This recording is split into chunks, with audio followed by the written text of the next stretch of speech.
इस नज़ारे को देखकर आप कशमकश में पड़ जाएंगे कि पानी में किस तरह से ये कारें तैर रही हैं, मानो यह लोहे के धातु की नहीं बल्कि कागज़ की बनी हो। तो आइए पूरा मामला हम आपको बताते हैं कि किस तरह से और क्यों ये कारें गंगा नदी में तैरती नज़र आ रही हैं।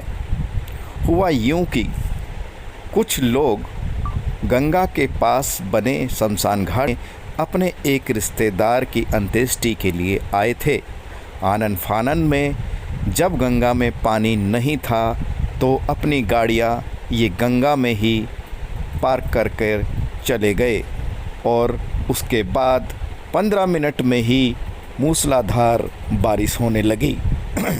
फिर क्या था, आप देख सकते हैं पानी बढ़ जाने के बाद गंगा में किस तरह से ये कारें तैरती और रेंगती नज़र आ रही हैं, मानो ये लोहे की नहीं बल्कि कागज़ की बनी हुई कारें हैं।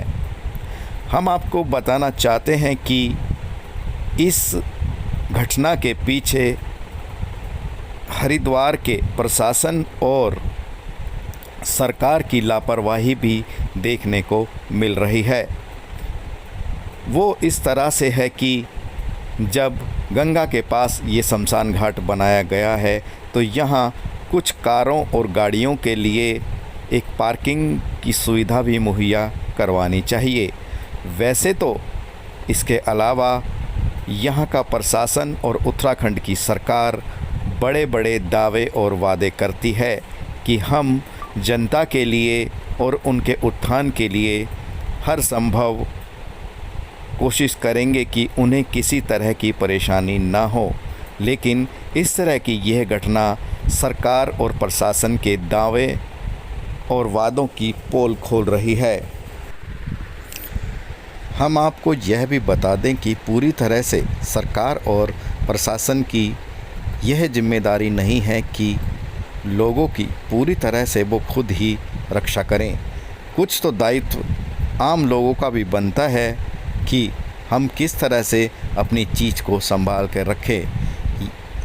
इस घटना में ज़्यादातर लापरवाही उन लोगों की है जो इन कारों के मालिक हैं, क्योंकि उनको यह समझना चाहिए कि पूरे देश में मानसून आ चुका है और हम अपनी गाड़ियों को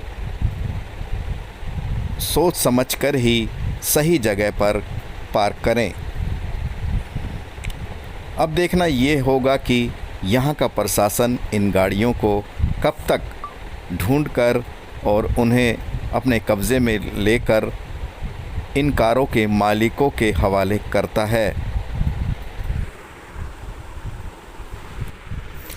वैसे इस तरह का नज़ारा आपने अब से पहले बड़े शहरों का तो ज़रूर देखा होगा, क्योंकि मानसून के मौसम में जैसे महाराष्ट्र, दिल्ली, गुजरात जैसे बड़े शहरों में पानी की निकलने की व्यवस्था ठीक न होने के कारण इस तरह से गाड़ियां तैरने को देखने को मिलती हैं। लेकिन इस तरह का नज़ारा शायद हरिद्वार में पहली बार देखने को मिला है।